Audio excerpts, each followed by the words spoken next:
우리가 오늘 읽은 예배 소설을요, 신학적으로는 교회론을 설명하는 책이라고 많이들 이야기를 합니다. 예배 소설은요, 교회의 목적, 교회의 중요성, 교회의 사명을 서술하고 있는 책인데요. 이걸 쉽게 풀어서 이야기하면 이런 겁니다. 왜 우리 예수님께서는 교회를 만드셨을까? 그리고 왜 우리 보고 그 교회에 속하라고 명령하셨을까? 도대체 무엇을 하려고 교회를 세우셨을까에 대한 답을 주는 책이 바로 예배소서의 말씀입니다. 그렇잖아요. 우리가 구원을 받는다는 건 믿음으로 구원받는 거잖아요. 저는 목회하면서 교회 안 다니고도 구원받은 사람을 꽤 봤습니다.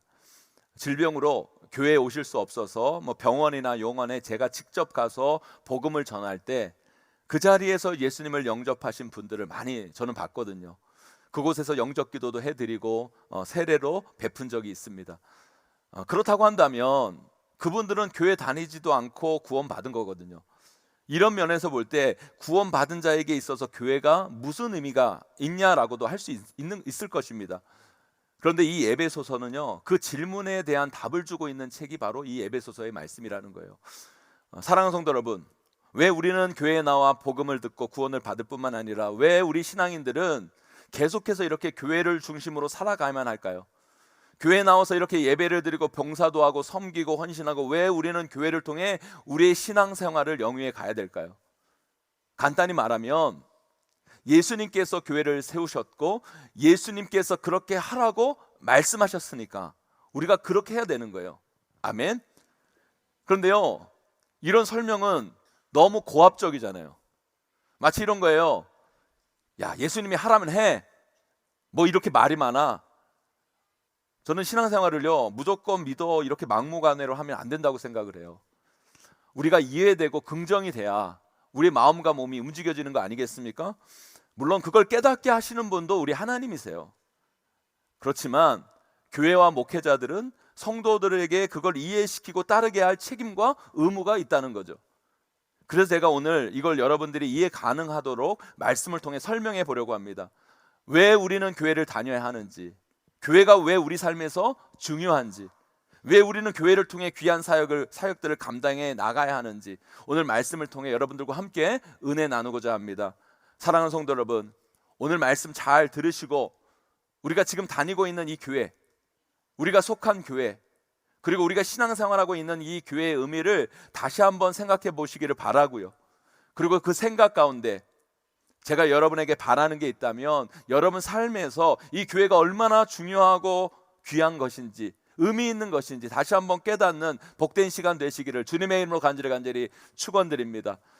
그렇다면 왜 우리는 교회에 속해야 되고 교회를 다니고 교회를 통해 삶을 살아가고 신앙생활을 해야 될까요?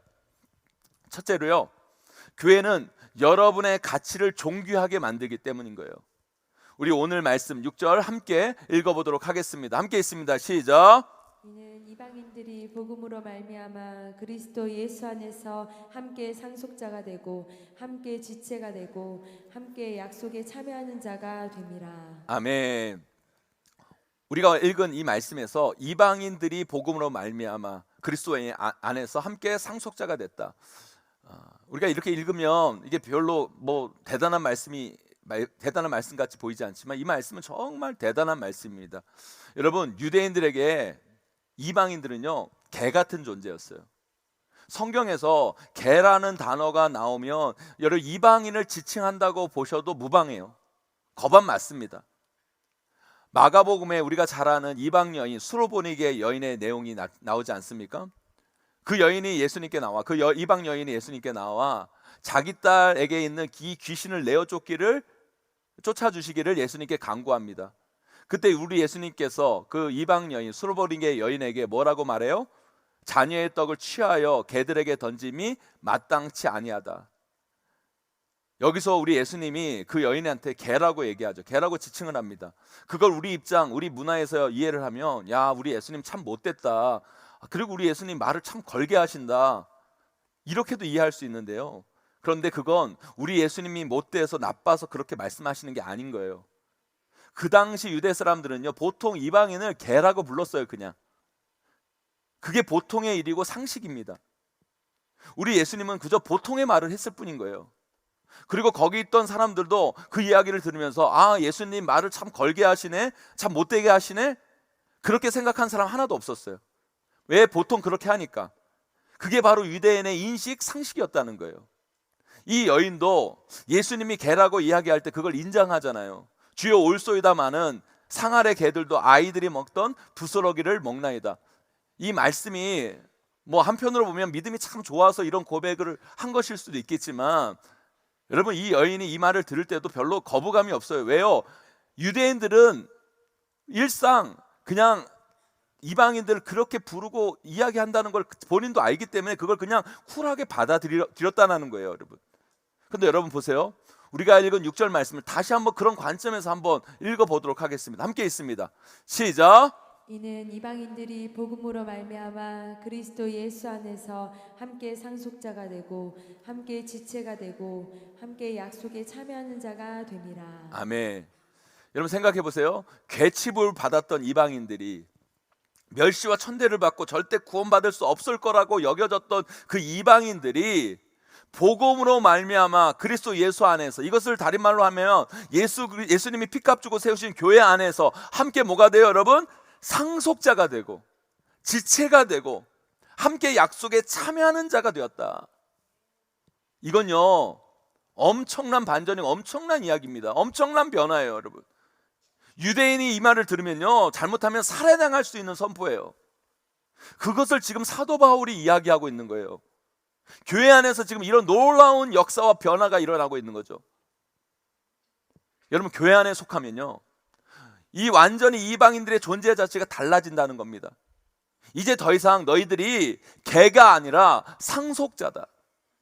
유대인들에게 멸시와 천대를 받은 자가 아니라 우리와 하나 된 지체다, 형제다, 함께 소망을 꿈꾸는 자다, 함께 약속을 받은 자다 라고 이야기하고 있는 거라는 거예요. 사랑하는 성도 여러분, 여러분들도 이거 아셔야 돼요. 세상에서의 여러분들의 가치는 어떠합니까?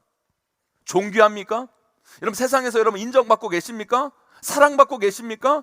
여러분, 세상에서 여러분 뛰어나십니까? 물론 그런 분도 있겠지만 세상에서의 우리의 삶은 그렇지가 않아요. 부족하고 연약하고 아무것도 아니고 때로는 멸시천대 세상을 받으면서 살아가요. 그러나 이런 이방인들과 마찬가지로 복음은 여러분의 가치를 다르게 만들어요, 여러분. 우리가 교회에 온전히 속할 때 우리의 존재는 존귀하게 되는 거예요. 여러분, 이 놀라운 신비와 변화를 여러분 깨달아 아셔야 되는 거예요. 그리고 그 은혜를 교회 안에서 누리셔야 돼요, 여러분. 마치 이런 거죠. 여러분, 여기 이렇게 생수가 있습니다. 여러분, 이 생수가 얼마일까요, 여러분? 제가 어저께 네이버에 들어가서 여러분 생수 500ml 얼마인가 봤더니만 가장 싼 게요 100병에 여러분 19,900원. 그럼 얼마예요, 여러분? 거의 한 200원 돈 되는 거예요, 여러분. 인터넷에서 여러분 이 500ml 여러분 이 생수를 사면 200원 정도 됩니다. 근데 여러분 그런 이 500ml 물이 여러분 슈퍼마켓 여러분 매대에 딱 놓으면 얼마 정도 될까요? 슈퍼마켓 정도면 여러분 한 400원, 한 300원, 400원 하면 될 겁니다. 벌써 2배가 뛰었죠, 여러분? 근데 이게 여러분 편의점 매대에 딱 들어가면 얼마일까요, 여러분? 편의점 매대에 딱 들어가면 한 600원, 700원, 800원 하면 그 정도 할 겁니다. 그런데요, 제가요 아프리카 호텔에 갔는데요. 아프리카 호텔에 있는데 하도 목이 말라가지고 음료수를 먹으려고, 물을 먹으려고 여러분 냉장고를 딱 열었습니다. 그 물이 있길래 딱 물을 먹으려고 딱 봤더니만 그 냉장고 위에 가격이 딱 써 있는 겁니다. 얼마인 줄 아십니까? 2달러. 2달러면 얼마인 줄 아십니까, 여러분? 3,000원, 여러분. 제가 이 물을 마셨겠습니까? 안 마셨겠습니까, 여러분? 손 떨려서 못 마셨습니다, 여러분. 아니 500ml 물이 여러분 3,000원인데 여러분 이걸 마실 수 있겠습니까, 여러분? 가치가 엄청 뛴 거예요, 여러분. 여러분 어이가 없지 않습니까, 여러분? 아니 그렇잖아요, 여러분. 똑같은 물이잖아요, 여러분. 500ml 물입니다, 여러분. 그런데 장소만 바뀌었을 뿐입니다, 여러분. 인터넷에 있으면 이건 200원에 밖에 되지 않습니다. 그러나 슈퍼마켓 매대에 놓이면 400원이 됩니다. 그리고 여러분 편의점 안에 놓이면 600원, 700원이 됩니다. 그런데 여러분 호텔 냉장고 안에 들어가 있으면 이게 3,000원이 됩니다, 여러분. 여러분 달라진 게 없어요, 여러분. 그저 위치만 달라질 뿐입니다, 여러분. 바뀐 게 없어요. 그런데 가격이 달라져요. 가치가 달라져요, 여러분. 여러분 이거 아십니까? 저와 여러분, 이 땅을 살아가는 우리의 존재도 그렇다는 거예요, 여러분. 이렇게 생각하는 분들이 계실지 모르겠어요. 목사님, 어떻게 물하고 사람하고 똑같이 비교합니까? 물은 그럴 수 있지만 우리 인간은 그렇지 않지 않습니까? 사람이 여기 있거나 저기 있거나 다 똑같은 사람이지, 사람이 여러분 뭐 장소가 바뀌었다고 뭔 사람이 달라집니까? 아니요.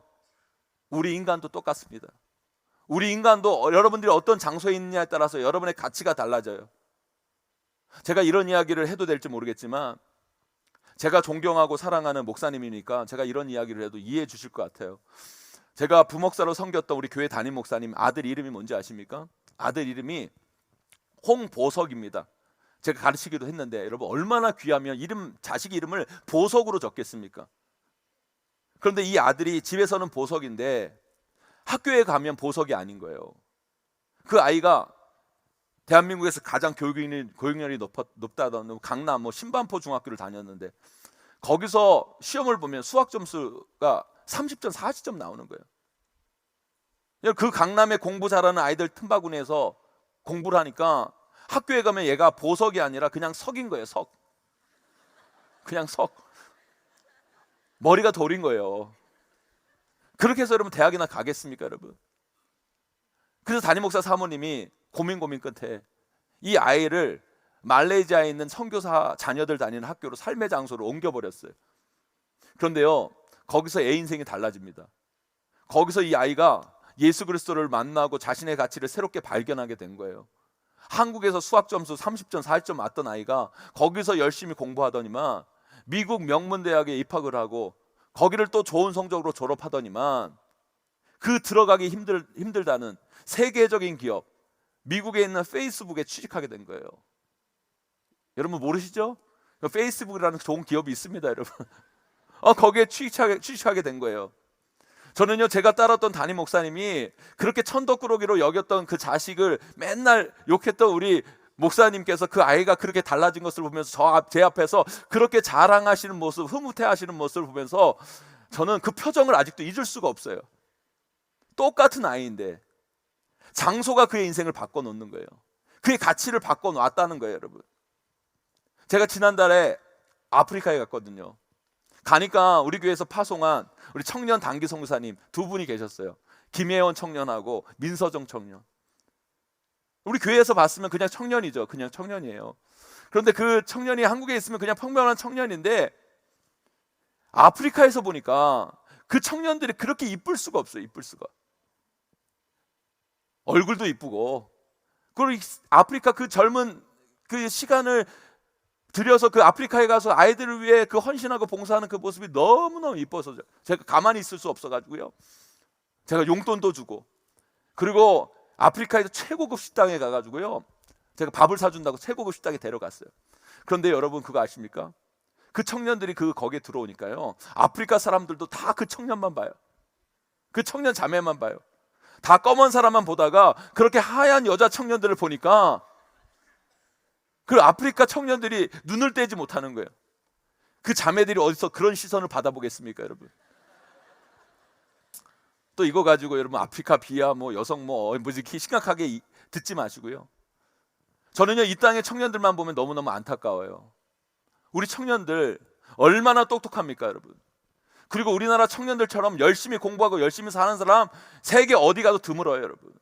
제가 보면 한국의 청년들, 청소년들 세계에서 제일 똑똑하고 제일 열심히 공부하며 살아요. 우리 청년들만큼, 우리 청소년들만큼 평균적으로 전 세계 어느 나라 평균적으로 봐도 그렇게 열심히 살고 열심히 공부하는 사람들, 아이들 세계 어디 가도 별로 없어요. 그런 아이들이 여러분, 이 좁은 땅덩어리에서 모여가지고 여러분 지지고 볶고 경쟁하니까 다들 아무것도 아닌 존재가 되어버리는 거예요. 가치가 바닥이에요, 여러분. 그래서 자존감도 바닥이고, 그래서 다 아무것도 못한대요. 아니요, 조금만 다른 세계에 나가보세요, 여러분. 우리 대한민국 청소년 청년 최고입니다. 귀합니다. 잘합니다. 어디서나 엄친 척 대우받아요. 그 존재 자체가 달라져 버려요. 미래가 달라집니다. 그래서 저는 우리 청년들이 더 넓은 세계로 나갔으면 좋겠어요. 사랑하는 성도 여러분, 사람도요, 그 자신이 어디 있느냐에 따라 가치가 달라져요. 여러분들도 똑같잖아요, 여러분. 바뀐 게 없어요, 여러분. 장소가 달라져도 여러분 인생이 바뀝니까? 똑같아요, 여러분. 달라진 게 없어요. 하지만 여러분들이 어디에 있느냐에 따라, 어디에 장소에 있느냐에, 어디에 속해 있느냐에 따라 여러분의 존재의 가치가 달라진다는 사실을 믿으시기를 소망합니다, 여러분. 왜 우리가 예수 그리스도 안에, 왜 우리가 교회 안에 속해야 되는지 아십니까, 여러분? 세상의 기준에서 보면 여러분들은 아무것도 아니고 하찮고 아무것도 할 수 없을 것 같고 뭐 대단한 것 같지도 않고 무의미한 존재처럼 스스로 여겨질 때가 있어요. 느낄 때가 있어요, 여러분.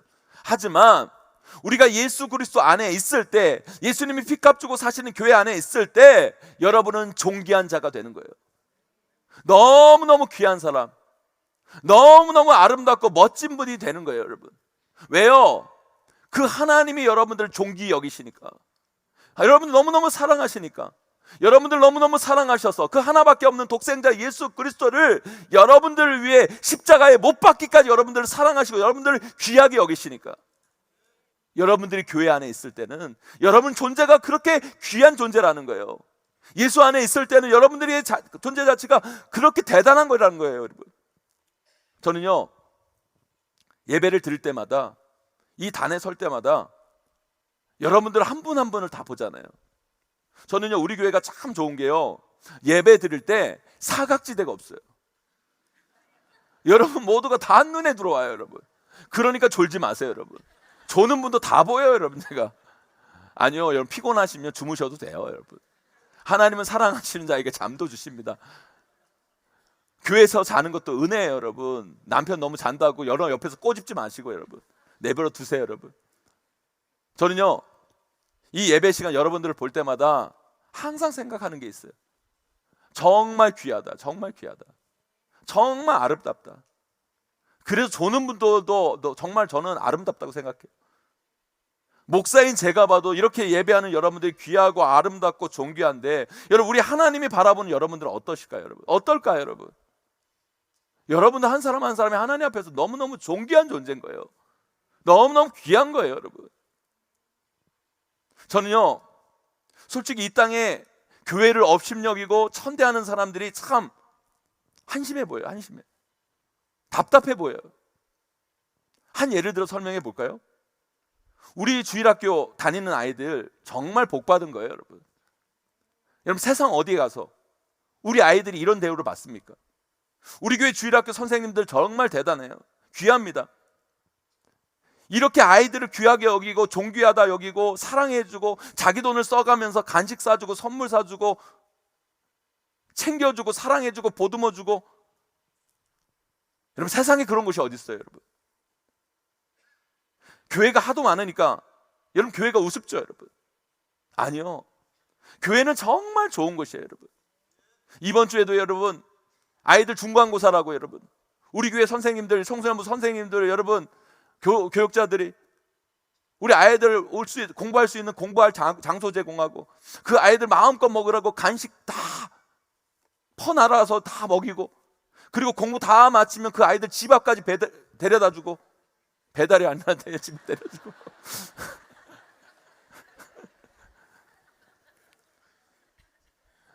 여러분 그런 데가 어디 있습니까, 여러분? 그런 사랑을 우리 아이들이 어디서 받아요, 여러분? 여러분 한국의 성사님들이 오셨을 때, 여러분 이 땅에 여자분들, 우리 자녀들 다 멸시천대 받았어요. 사랑받지 못했어요. 근데 그 선교사님들이 와서 귀하다 귀하다 귀하다, 한 영혼을 그렇게 귀하게 여기고 섬기고 사랑해주고 교육하고, 그 사랑을 받은 많은 은혜들이 여러분 한국에, 지금의 한국을 만든 거 아닙니까? 지금의 대한민국을 만든 거 아닙니까, 여러분? 사랑하는 성도 여러분, 여러분들은요 복음을 통해 교회 안에 속하는 순간 여러분들은 하나님의 자녀, 상속자, 지체, 약속을 받은 자가 되는 거예요. 그리고 그런 존재로 하나님의 일을 감당하는 사람들로 서게 되는 거죠. 우리 오늘 말씀 7절 읽어보도록 하겠습니다. 함께 있습니다. 시작. 이 복음을 위하여 그의 능력이 역사하시는 대로 내게 주신 하나님의 은혜의 선물을 따라 내가 일꾼이 되었노라. 뭐가 되었다고요, 여러분? 일꾼이 되었다. 일꾼이 되었다. 우리가 교회 안에 속할 때 그냥 일꾼이 아니에요. 누구의 일꾼이 돼요? 하나님의 일꾼이 되었다. 여러분, 뭐 용산 저 대통령실 여러분 비서실 직원만 돼도 여러분, 대통령 비서만 돼도 여러분 어깨에 힘주고 여러분 살아갑니다, 여러분. 근데 우리는 예수 그리스도 믿고 여러분 하나님의 자녀가 되고 교회에 속하는 그 순간 하나님의 일꾼, 하나님의 비서실에서 일하는 사람이 되는 거예요, 여러분. 하나님의 능력을 부여받아 하나님과 함께 일하고 하나님과 함께 하나님의 역사를 펼쳐나가는 동역자, 일꾼, 하나님 나라의 주인공으로 또 서게 되는 거예요, 여러분. 그 놀라우신 은혜와 사랑을 누리시는 저와 여러분, 우리 모두가 되시기를 주님의 이름으로 간절히 축원합니다. 둘째요, 우리가 복음을 듣고 교회에 속할 때 우리 삶의 진정한 풍성함, 진정한 충만, 진짜 충만을 경험하게 되는 거예요.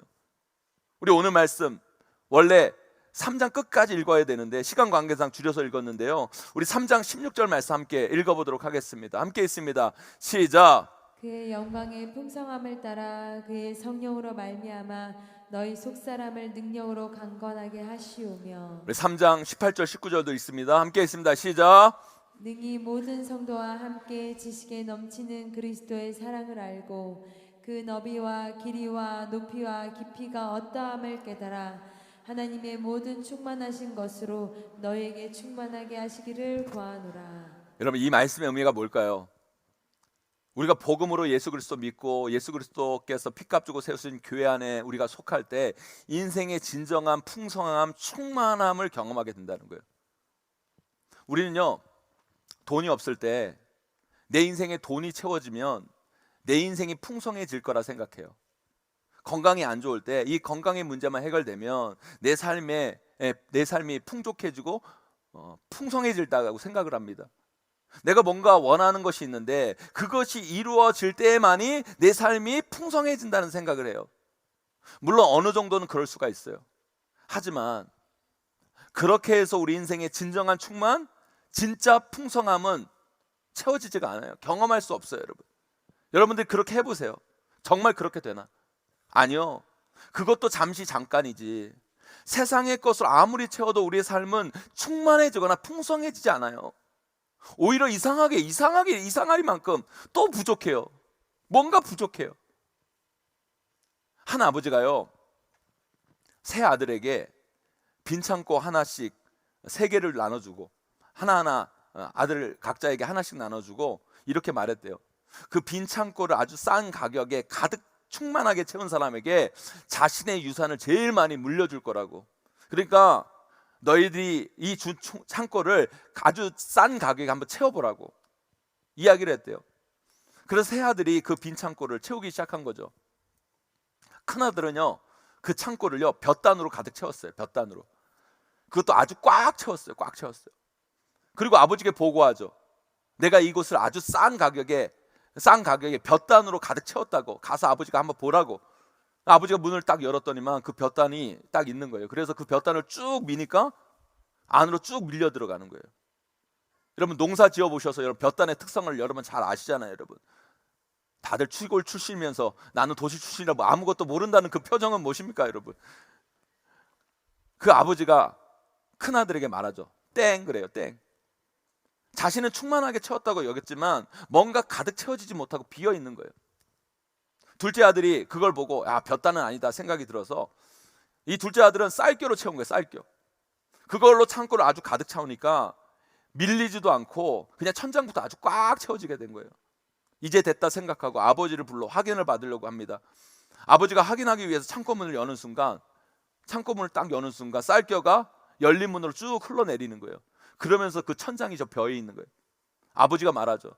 저 천장에 빈 건 뭐냐? 너도 땡. 그럽니다. 마지막 셋째 아들이 아버지를 부릅니다. 아버지, 저도 제 창고를 다 채웠습니다. 와서 보십시오. 그렇게 이야기를 합니다. 그래서 아버지가 이 셋째 아들의 창고 문을 열어요. 황당하게 창고 문을 열어봤는데 아무것도 없는 거예요. 텅 비어 있는 겁니다. 그때 창고 중앙에 초가 하나 세워져 있는데 그 초의 아들이 불을 밝힙니다. 그랬더니 그 어두웠던 그 창고가 빛으로 가득 차기 시작합니다. 그러면서 아들이 말합니다. 저는 이 창고를 빛으로 가득 채웠습니다. 사랑하는 성도 여러분, 우리 인생의 창고는 뭔가 늘 부족합니다. 그래서 그 창고에 인생의 무언가로 채워보려고 합니다. 그런데 그게 우리 눈에는 채워진 것처럼 보이지만 어느 순간 보면 군데군데 등섬등섬 비어있는 우리 삶의 모습을 봐요. 그래서 또 열심히 그것을 세상에 무엇으로도 좀 채워보려고 또 열심히 살아갑니다. 또 다 채웠다고 생각하지만 또 어느 순간 비어 있어요. 하나님 외에는 비어 있는 거예요. 그러나 여러분, 여러분의 인생을 예수 그리스도의 빛으로 하나님의 사랑으로 채워보세요. 여러분, 사람들 눈에는요 여러분의 삶이 텅 비어 보이는데 세상적 시각으로는 없는 것 같은데 오히려 여러분의 인생은 세상 어느 것도 채울 수 없는 풍성함으로 충만해지는 거예요. 그게 우리의 신앙이고 그게 우리의 삶이어야 되는 거예요. 여러분, 그것을 신앙생활하면서 느끼셔야 돼요. 경험하셔야 돼요. 그 충만을 경험하라고 여러분들에게 교회를 허락해 주신 거예요. 많은 신앙인들이요 하여튼 쓸데없는 질문을 하기를 되게 즐겨합니다. 어떤 성도들은 이런 질문을 해요. 목사님 평생 예수님 안 믿다가 이제 숨이 꼴딱 넘어가는 순간 그때 예수 그리스도를 믿어도 천국에 들어갈 수 있습니까? 왜 이런 쌀데기 없는 질문을 왜 하는지 모르겠어요. 왜 하는지는 모르겠지만 이런 질문을 하시는 분들이 계세요. 여러분, 근데 여러분, 이분 천국 갈까요 못 갈까요? 갈까요 못 갈까요? 모르세요 여러분? 가죠. 여러분, 갑니다. 여러분, 가요. 그러면 그 질문이 거기서 끝내야 되는데 또 이렇게 질문하세요. 아니, 평생 세상 못된 짓 다 하고 쾌락 다 즐기다가 숨이 꼴딱 넘어가는 순간 그때 예수님 믿으면 그 사람도 정말 구원받고 천국에 갈 수 있는 겁니까? 갈 수 있어요 여러분?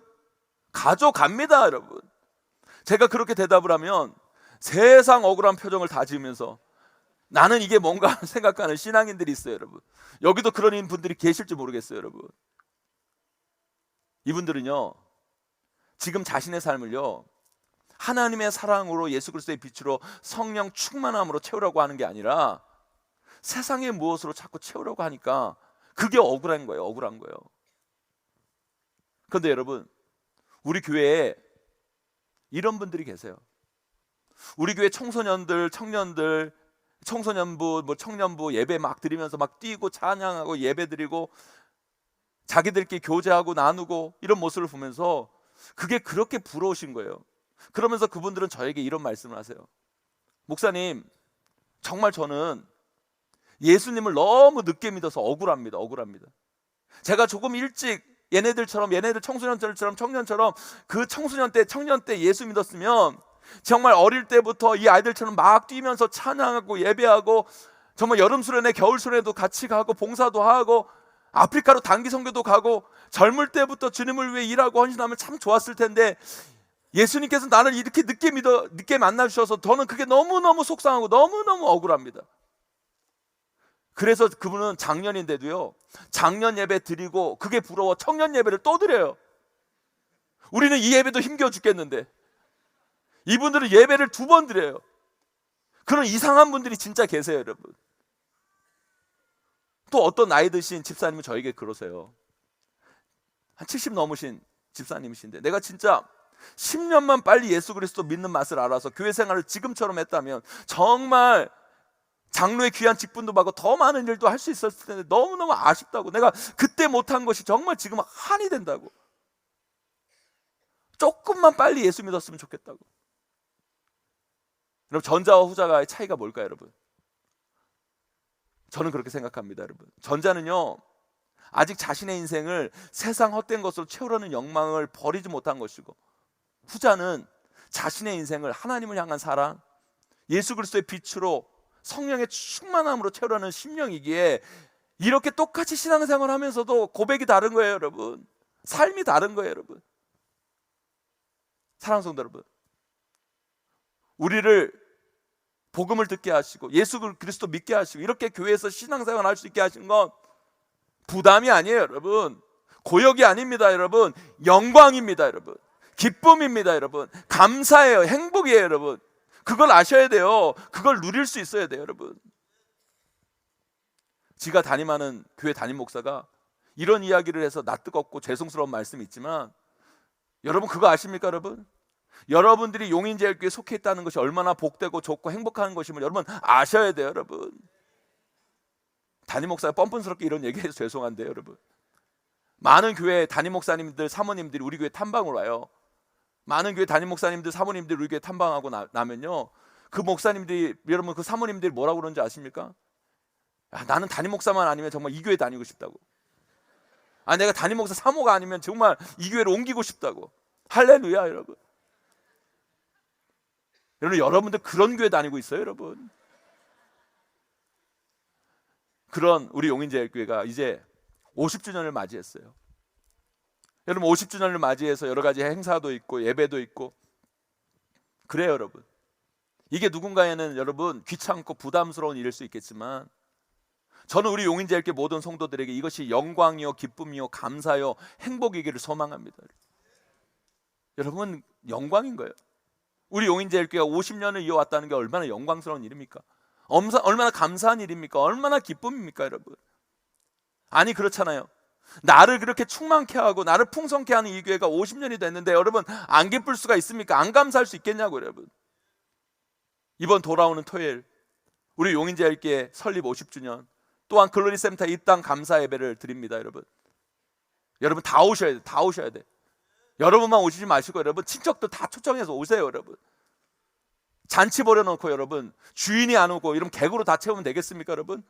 귀한 선물도 다 준비했으니까 여러분 그때 안 오면 못 안 드려요, 여러분. 없으면 그거 선물 없으면 안 온 거예요, 여러분. 선물 꼭 받아가시기 바라요, 여러분. 그런데 여러분 그 선물이 중요한 게 아니라 하나님께서 우리에게 이 교회를 주신 게 바로 선물이에요. 이 교회 자체가 선물이에요, 여러분. 우리 예수님이 우리에게 선물로 이 교회를 주신 거예요. 여러분들 더 풍성하게 하기 위해서, 여러분들 더 충만하게 하기 위해서 여러분들을 교회로 불러주신 거예요, 여러분. 교회를 다니면서도 여러분 신앙생활 하면서도 여러분의 인생을 세상의 헛된 것으로 채우려고 하지 마시고 우리 용인제일교회를 통해 여러분의 삶과 가정을 하나님의 사랑으로 예수 그리스도의 빛으로 성령 충만함으로 아름답게 채워가시기를 소망합니다, 여러분. 그럴 때 여러분의 삶과 가정은 세상 어느 것도 빼앗을 수 없는 풍성함과 충만함으로 가득 차게 될 거예요. 그 은혜를 누리시는 저와 여러분 꼭 되시기를 간절히 소망합니다. 이제 말씀을 맺습니다. 오늘 설교 제목이 뭐예요, 여러분? 우리가 교회에 와서 복음을 드려야 하는 이유. 그런데요, 제가 설교 제목을 잘못 쓴 것 같아요. 한 단어가 빠졌어요, 한 단어가. 그 뭐냐면 우리가 빨리 교회 와서 복음을 드려야 되는 이유. 빨리가 빠졌어요. 우리가 하루빨리 교회 와서 복음을 드려야 되는 이유.